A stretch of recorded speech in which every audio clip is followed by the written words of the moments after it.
Salut à tous, bienvenue dans cette nouvelle vidéo. Désolé pour mon retard, j'avais j'étais un peu surchargé par certains projets, mais bon, je suis de retour. Aujourd'hui, euh, je vais enfin pouvoir faire une vidéo critique sur le documentaire d'Inoxtag, c'est-à-dire l'Everest, voilà, c'est-à-dire Kaizen, voilà, c'est le titre du documentaire. Et que donc voilà, j'ai pas pu le temps de faire cette critique puisque voilà, j'avais vu le film, le documentaire comme tout le monde et il me fallait que je fasse ma propre réflexion pour pouvoir faire cette vidéo. Et donc avant de commencer, n'hésitez pas à mettre un j'aime et à et à vous abonner sur la chaîne quoi si vous aimez mon contenu. Voilà, allez, donc on commence. Alors, avant de voir les nombreux avis à propos du documentaire, je vais d'abord vous expliquer ma critique sur le documentaire de Noxtag. Alors, au début, comme tout le monde, on était surpris euh, de l'annonce qu'avait fait Noxtag. Rappelez-vous, je crois que c'était en 2023, dans une vidéo où il disait que son projet c'était de gravir l'Everest. Voilà, donc on était tous surpris, hein, que ce soit sur les réseaux sociaux, ça faisait des buzz de partout. Et que moi-même, j'étais intéressé par ce qu'il allait faire, quoi, parce que c'est quand même ouf, que ça n'a jamais été fait sur, euh, sur YouTube français, quoi. Donc voilà. Et puis, c'est à partir du moment où il a commencé à gravir l'Everest, c'est-à-dire cette année en 2024, qu'apparemment il y a eu des informations qui ont été divulguées sur les réseaux sociaux, enfin partout, que je voyais quelques aspects un peu négatifs de ce projet d'Inoxtag. C'est-à-dire que d'abord, ça a des conséquences aussi sur le réchauffement climatique, alors que dans le documentaire, ça n'a été parlé que très peu de fois. Il y a très peu eu de moments où l'impact écologique a été évoqué dans le documentaire. Et justement, il y a un article qui prouve, c'est que, voilà, euh, c'est- le fait que les alpinistes essayent de gravir l'Everest, de mettre leur tente, d'amener leurs affaires et tout, et ben ça crée, ils laissent leurs déchets tout en haut de l'Everest et ça provoque, voilà, c'est un peu comme une poubelle. Bon, je vais pas dire une poubelle géante, mais quand même, c'est assez dégueulasse, et c'est pas propre, quoi, voilà. Donc, donc ça, du point de vue écologique, c'est un désastre. Faut pas le nier, faut pas le cacher. Malheureusement, il a nié du début jusqu'à la fin. Et surtout, ensuite, je vais parler du documentaire en elle-même. Alors, je trouve que un documentaire de 2h20, à un moment donné, j'ai fait autre chose en le regardant parce que voilà, c'est très long comme documentaire et surtout que ça parle que de ça. D'abord au début il parle de sa vie, de sa carrière de youtubeur, ok. Mais après il y a la moitié du film, c'est voilà son entraînement, il va à l'Everest, voilà, ok. Voilà. Et surtout, avec le recul, après avoir eu le documentaire, je le pense vraiment, hein. J'ai pas écouté quelqu'un qui disait pareil que moi. Je le pensais moi-même personnellement que c'est un projet de caprice de riche, si vous préférez.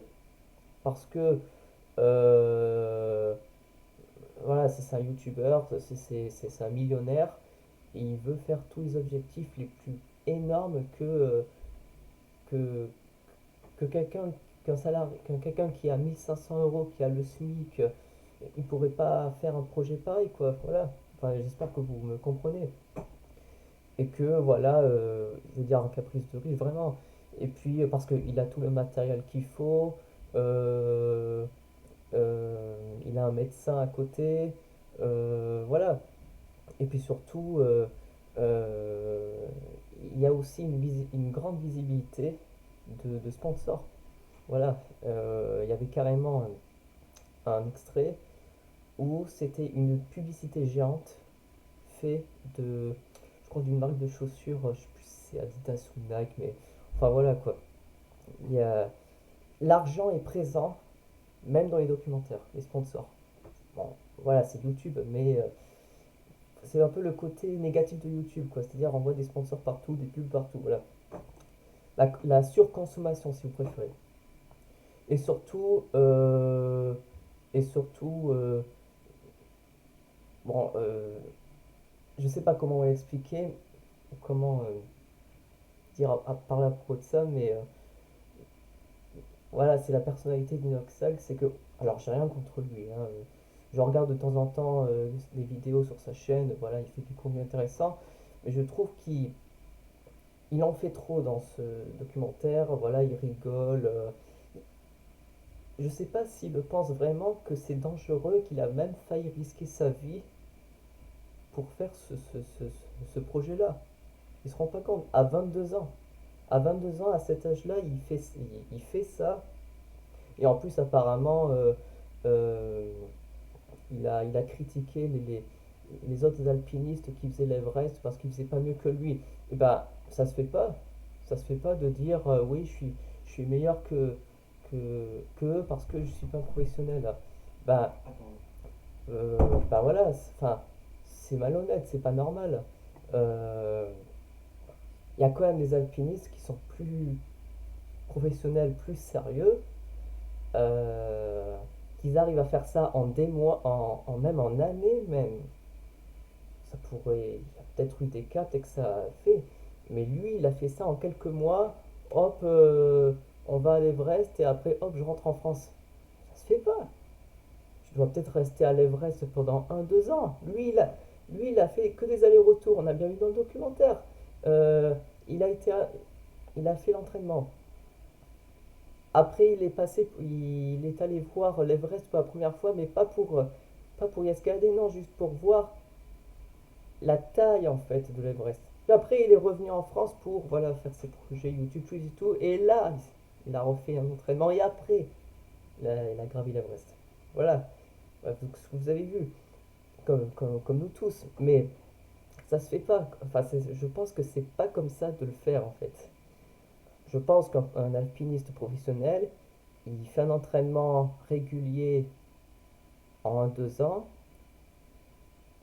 Peut-être, si je me trompe, il va dans le lieu concerné, il y reste pendant 1 an, par exemple l'Everest, et à un moment donné, il pourra, selon la météo et selon la température, escalader la montagne en fait. Lui, il a fait que des allers-retours. Et donc, voilà, c'était mon avis personnel à propos du documentaire d'Inoxide, parce il fallait vraiment que j'en parle, parce que ça a été... on n'entendait que de ça dans les, sur les réseaux sociaux et dans les médias. Et donc maintenant, on va voir quelques réactions qui avaient fait beaucoup réagir sur Twitter. Euh, oui, voilà, alors, après avoir vu le documentaire sur l'Everest, j'avais vu quelques critiques qui s'étaient faites sur le documentaire, par exemple celui de Reggie Gorilla, qui dit à peu près la même chose que moi, qui reprend l'expression caprice de riche. Et donc, je suis complètement d'accord avec lui. Et vu que c'est un youtubeur spécialisé dans le cinéma, je ne vois pas l'intérêt de faire sortir un documentaire qui ressemble pour moi à un vlog, plus à un vlog de YouTube, ce que fait Inoxel régulièrement sur sa chaîne, qu'un vrai documentaire de professionnel, voilà, d'alpinisme quoi, pour s'y intéresser. Non, c'est un vlog sur Inoxtag et sur l'Everest. Voilà, c'est un vlog de youtubeur que tu regardes au cinéma. Voilà. Et que résultat, ça a explosé au box-office. Et je vois pas du tout l'intérêt de mettre ce genre de... Et c'est même pas un film, c'est un documentaire. Je vois pas pourquoi on mettrait un documentaire de cette ampleur-là au cinéma.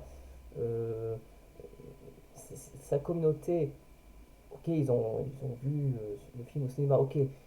Mais ça serait quoi s'ils regarderaient un vrai film de cinéma? C'est-à-dire, je sais pas moi, un film historique, un film d'action, je sais pas, un vrai film quoi, pas que. Un- on dirait une secte quoi, je vais pas dire une secte, enfin, j'abuse un peu de dire secte.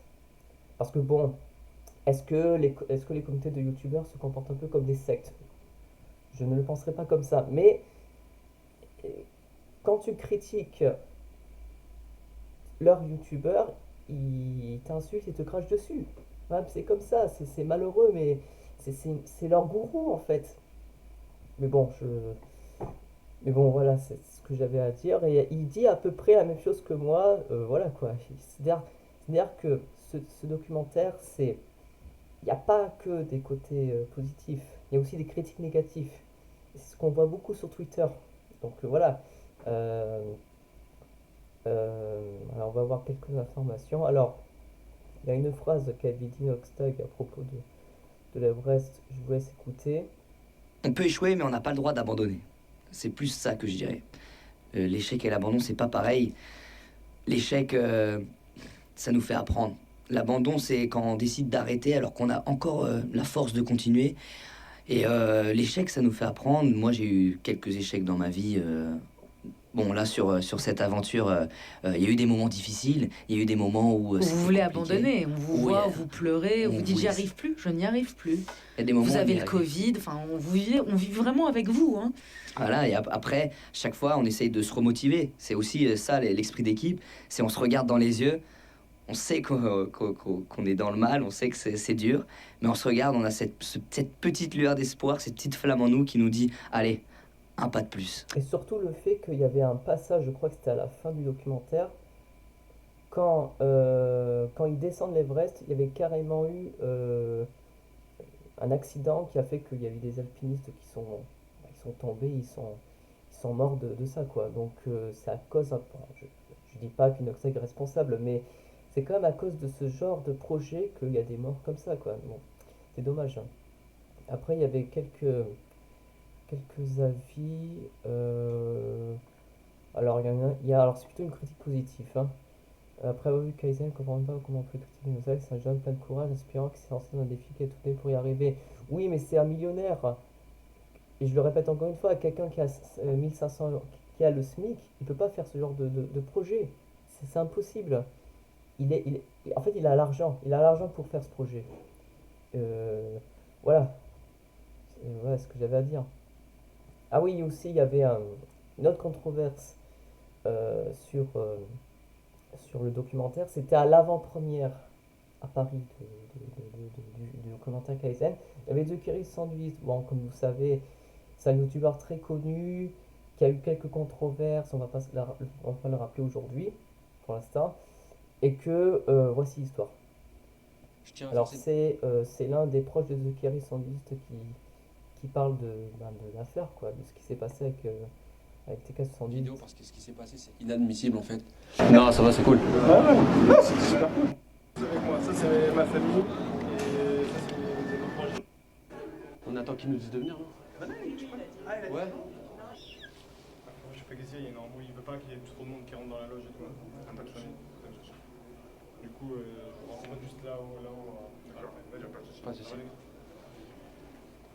C'est beaucoup de monde. Il faut remonter. Du coup, on nous fait rentrer dans la salle par la scène, comme vous pouvez voir sur la vidéo, que je vais mettre juste là. Allez, Travis Scott, t'es prêt?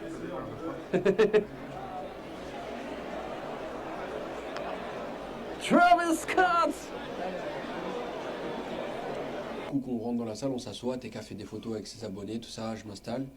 Et là, il y a le patron de Webedia, je crois, ou le producteur de Inox qui arrive et qui vient voir Jawed en lui disant tu n'as rien à faire ici. Donc voilà.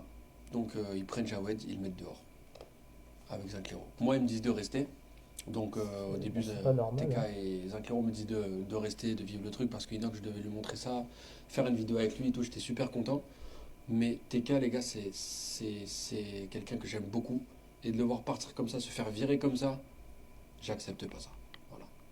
Voilà. On l'a viré parce qu'on reparle de l'histoire avec cette fille de 16 ans. Voilà. Qui date de quand même, combien de temps, Zinclero? Ça date de 4 ans, voilà. C'était une histoire d'amour avec cette fille qui était consentante, sa famille pareil. Donc au bout d'un moment, il faut tourner la page, les gars. Tous ceux qui font des vidéos, qui ont Je mangé suis avec d'accord. TK, Ah oui, ici, vous voyez, là je suis pas chez lui, retourner là, en avec arrière. Kaina, tout ça. Tous ceux qui ont mangé chez TK78, qui ont fait Faut pas retourner en arrière. Ouais, c'est sans des intérêt. vidéos avec lui, qui à l'heure actuelle lui tournent le dos pour ça en fait. Honnêtement, je sais même pas comment vous faites pour vous regarder dans un miroir. J'insulterai personne, je dicterai aucun nom, mais ces gens-là le savent. Voilà, ont vu TK se faire virer et n'ont rien fait. Donc voilà. Donc je rencontrerai peut-être pas Inoxtag maintenant. Voilà. Donc, ça se fait pas ce qui s'était passé à The Curry 118 de se faire virer comme ça. Alors, ok, ça pourrait être Norman, ça aurait été pareil. Mais là, c'est quand même The Curry 118. Il a dit ce qu'il avait à dire à propos de ce qui s'était passé, voilà.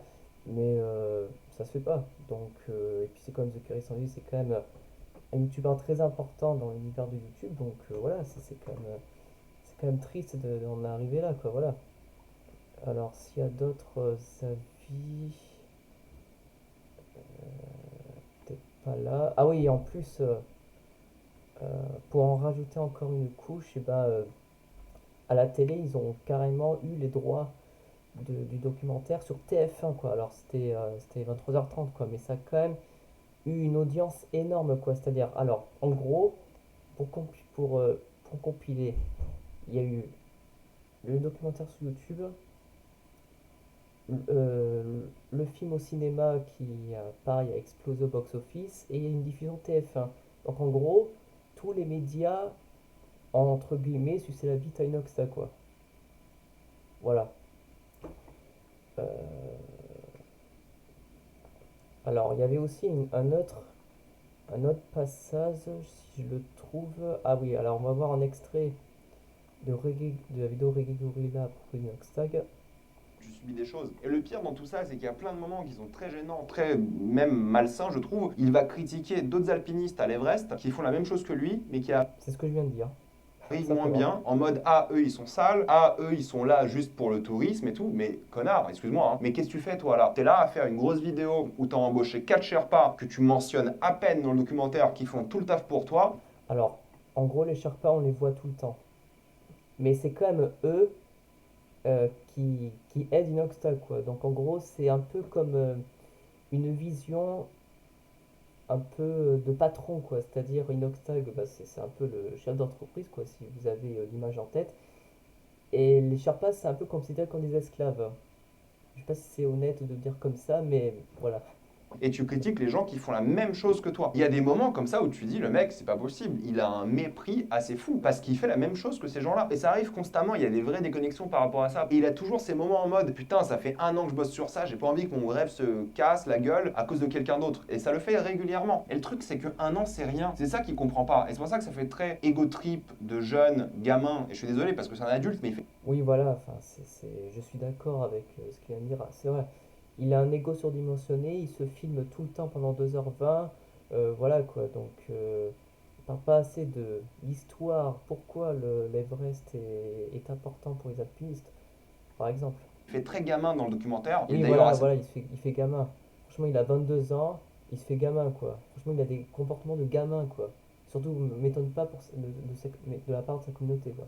détestable, insupportable, il fait vraiment très gamin, pourri gâté riche. Et le pire, c'est qu'il va le dire à un moment, putain, je suis pourri gâté. Mais il se remet pas en question, tu sais, il en parle pas. Il n'y a pas d'évolution, de développement de personnage, entre guillemets. Il réalise pas qu'il est pourri gâté. Mais il le dit à haute voix, donc il réalise en théorie. Et pourquoi il réagit pas par rapport à ça? Pourquoi il change pas son comportement par rapport à ça? En fait, c'est hyper intéressant comme étude psychologique parce que tu dis que le mec est très conscient des soucis qu'il a, mais il change rien, il s'en fout, et ça le rend détestable, au fait. Et c'est quelque chose qui arrive malheureusement tout le temps, et c'est ça qui est hyper dommage. C'est qu'à la fin du documentaire, tu peux pas l'apprécier, ce mec. Tu te dis, ok, mais c'est pas possible, parce qu'il te fait la morale tout le temps. Il dit croyez en vos rêves, alors qu'en réalité, ce qu'il vient de faire là, c'est pas du tout. Alors, si vous voulez voir, bon, ok, vous avez le droit de regarder le documentaire Inoxtag, l'Everest, ok. Mais je vous conseille aussi d'autres documentaires plus intéressants, moins putaclic. Vous voyez, de Inoxtag par exemple. Il y a d'autres youtubeurs qui font des documentaires un peu vlog, par exemple, les documentaires de Seb Lafrite, voilà. En plus, c'est quelqu'un qui, voilà, ouais, il va dans la jungle, voilà, il va dans des pays très peu visité, voilà. Et il en fait pas une tonne, il en fait pas une couche, c'est pas un gamin, il a mûri, il doit avoir la trentaine, enfin voilà. C'est plutôt intéressant. Après, il y a les vidéos de notre youtubeur, c'est MP4. Il est allé à Auschwitz, il est allé à la montagne, oui voilà, il est allé à la montagne avec un XM, voilà, pareil, il en fait pas une tonne. Ce qui le différencie, c'est que ces youtubeurs différencient de l'Inoxtag, c'est un ego surdimensionné, des pubs de partout et un comportement de gamin, quoi. Et je suis honnête pour dire. Et puis, après son, son périple, eh ben, Inoxtag s'est vu offrir carrément un objet de valeur, quoi, une Rolex, quoi. C'est encore une fois un caprice de riche, c'est-à-dire, c'est un peu comme une récompense, mais pour quelqu'un qui est millionnaire, quoi. Alors, j'ai rien contre ça, hein, voilà, enfin, il a le droit d'offrir, de recevoir des cadeaux qu'il veut, voilà, mais voilà, quoi, ça m'étonne pas, quoi, que à son âge, surtout, il a l'argent pour recevoir Pas ça. pareil, Mais quoi. tu sais, sais pas c'est quoi. Tu sais même Je pas sais ce pas qu'il y a c'est dedans. quoi, mais je sais qu'il y a la couronne. Bah alors, La vas-y, couronne, elle est lourde. Vas-y, viens, on arrête de parler, viens, on ouvre. Viens, on ouvre maintenant, frère. Et c'est pour ça, pour quelle raison?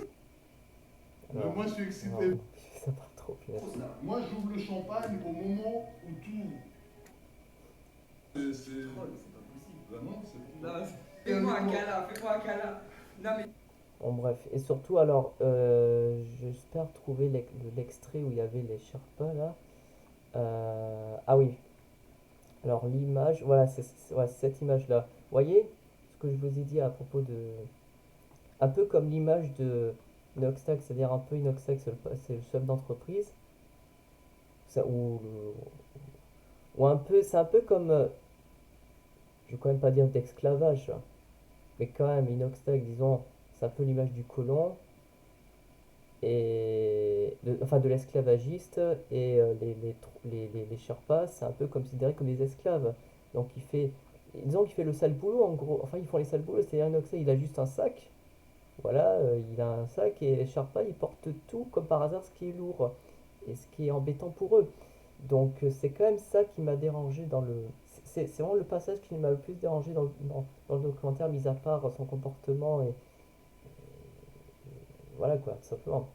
Donc voilà tout ce que j'avais à dire à propos du documentaire de Inoxai Kaizen.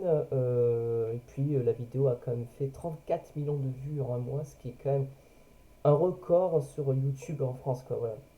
Donc j'espère que cette vidéo critique, un peu coup de gueule, vous aura plu. Et puis je ne changerai jamais mon avis voilà, sur le documentaire d'Inoxtag.